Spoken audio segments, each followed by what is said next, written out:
My dissociative identity or multiplicity is polyfragmented, and we have inner cooperation, inner communication, and we don't lose time anymore. But we do dissociate.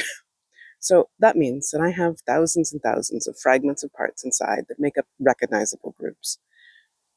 And it's because we had to split by seconds sometimes when the torture and the mind control was too bad.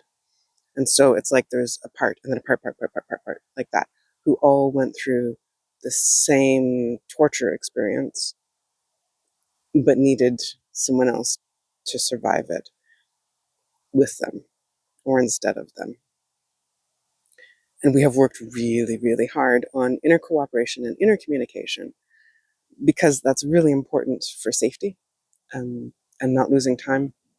So we still dissociate, but we don't lose chunks of time the way we did when we were still being tortured and abused and trafficked every day and night. For inner communication, sometimes we'll write. So I'll ask someone inside who needs to tell me something, but I'm having trouble hearing them inside, to write it out. And especially if they can't talk, and if they can't talk out loud to me or a therapist or a support person, then writing is often a way. Or if they're too young, drawing. Or if they're too young for even that, then there's often an interpreter inside who can tell some of what's going on. So writing and drawing are really good ways of communicating and letting me and others know what's going on and what they need and what they remember, like the trauma memories that they need to deal with and express so that they are heard, and it can help in their healing and our healing, and so that they're a little more in the present. I will always ask folks inside who have been stuck in trauma if they can come to what I see as like an entry room or a waiting room in my head and look out through the eyes and see present day and get to know safety and have a little bit of fun.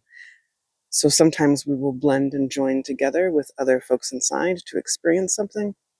So sometimes there will be a kid who's been locked up in a room by cult, and we go through the memory and we do internal rescue work where we are reliving the memory. And then we have other folks inside who come and rescue them from the cult's torture. And I have like these tough guys and superhero protector parts who end up like smashing the bad guys, smashing the locked up room or the torture table or torture chair that we were fastened to or whatever it is, and rescue the kids or kid,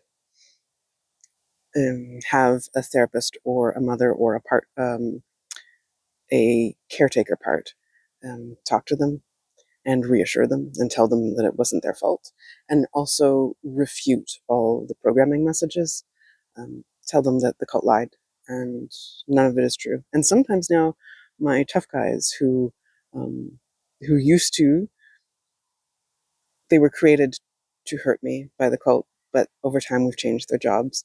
Sometimes now they will be the ones telling that kid or whoever it is that the cult lied and that none of it's true. Then we'll go talk to maybe a wise part and talk about where they might want to be in the inner worlds and what they want to look like, if they want to have some clothing, because usually we didn't, or change the clothing, and also change the internal job. And then it helps to work together easier instead of being separated intentionally by the cult or separated because they felt like they couldn't deal with the trauma and nobody else could either. So that bringing their trauma into the present awareness helps bring them into the system and into the present, and so does the working on the healing. And that helps a lot. And a lot of this work now I do myself because I haven't had the support to do it, someone else. But it does help when you have support. And when I am making these videos or I am presenting as an author out in the world, I am intentionally drawing on many folks inside and blending us together. We're working together.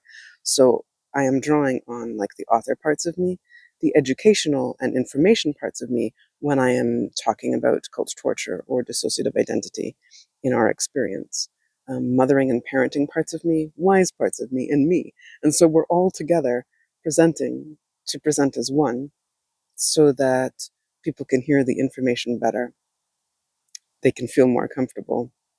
And because I feel like I have to in the professional world. But I'm very comfortable with it. But when I have safety with someone, utter safety, I'm switching in and out of everyone inside. Especially kid folks and kid groups and me and other parts. And it is so nice to not have to mask then and to have that safety to switch in and out freely and just as feels right to us.